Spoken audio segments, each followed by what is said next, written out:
Hey, welcome to our beginner's guide to betta fish. All the essentials that you need to know to ensure that your betta fish is healthy and happy. In this video, we'll talk to you number 1 about the tank size suitable for betta fish, number 2 about all the things, filter, pumps, what are some of the things that you need to own for your betta fish, and number 3 we'll talk about water parameter, number 4 we'll talk about your betta fish food, and number 5 we'll talk about the beginner mistakes that most beginner betta fish owners tend to overlook. Now, let's talk tank size. For a betta fish, it will be ideal for them to get at least 2.5 gallon tank of water.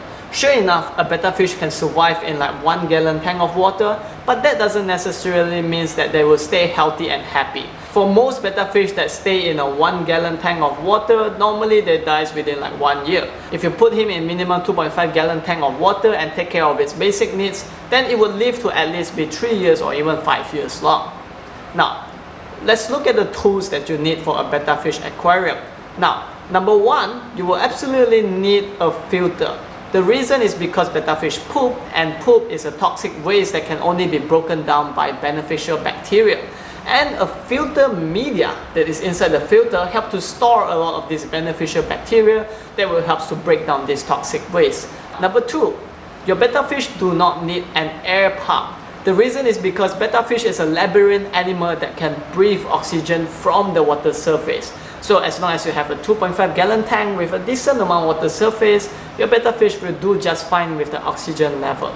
Number 3, it is best to have some form of live plants or decorations that would actually keep your betta fish entertained. Because betta fish is a really smart animal, they would need a little bit of live plants or even decorations to make sure that they have things that is engaging them in the environment. That way they can stay active and curious. However, if you have decoration, one thing to take note of is to ensure that the decoration do not have any type of sharp edges, because betta fish have a really fragile fin and sometimes these sharp edges tears the fins away. Alright, and the next tool that we always look at is lighting. Now, lighting is only required if you have live plants in your tank. Otherwise, for most part, betta fish do not prefer to have lighting. The reason is because betta fish is a tropical fish and they have actually been staying in paddy field that has a lot of shades from this paddy field for most part of their life.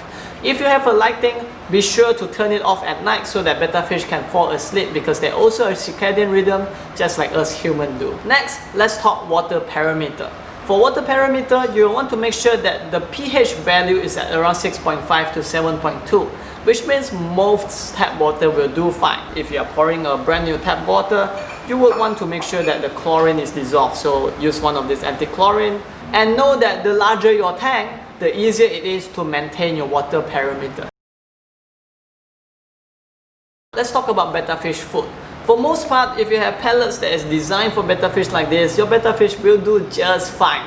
Just for us, if we just like to keep our betta fish healthier and happier a little bit, so we do have certain live foods such as bloodworm, or even you can get baby brine shrimp. Those are the type of foods that you can vary and feed your betta fish once in a while as a treat to keep them happy and to ensure that just have a diverse nutrition. Final part that we want to talk about that most beginner betta fish owner do not know is before you buy your betta fish, you would actually want to cycle your tank, which means you want to give time for the beneficial bacteria to develop in the tank so that all of those poop and toxic waste can be broken down easily. We have created a video on this, so if you do not know anything about nitrogen cycle, how to cycle your tank, you can check out this video, a quick and simple explanation on nitrogen cycle. And if you have just bought your betta fish, you will also want to know how you can add your betta fish to your tank. If that's the case, we have also created a video on how to acclimate your betta fish to a brand new tank.